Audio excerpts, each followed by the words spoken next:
হাতির উপযোগী যদি আমরা করে ফেলতে পারি তাহলে হাতি মানুষের দ্বন্দ্বটা কমে যাবে। আমরা 3 ধরনের বনকে বেছে নিয়ে সেখানে কার্যক্রম শুরু করেছি। একটা হচ্ছে এভারগ্রিন ফরেস্ট চুনতি অভয়ারণ্য, 2 হচ্ছে পাতাঝরা বন শালবন, 3 হচ্ছে আমাদের উপকূলীয় বন সোনাদিয়া বন। এখানে রেজা আমাকে অনেক সাহায্য করেছে। সোনাদিয়া বনটা তাদেরকে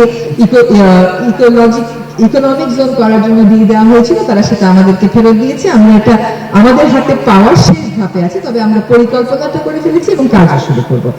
এ পর্যন্ত সরকার এই 10 মাসে 11,459 একর বনভূমি উদ্ধার করেছে।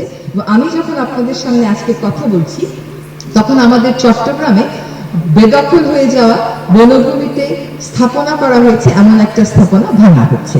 আমরা মধুপুর শালবনটা শুধু যে পুনরুদ্ধার করার পরিকল্পনা নিয়েছি তা না, একটা গাছ কেটে ফেলতে আপনার একদিন লাগে, কিন্তু একটা গাছ রোপণ করলে ওটা বড় হতে 10 থেকে 20 বছর লেগে যায়। ফলে যে পরিবর্তনের প্রক্রিয়াটা আমরা শুরু করেছি তাতে সময় লাগবে, কিন্তু কাজটা শুরু হয়ে যায়।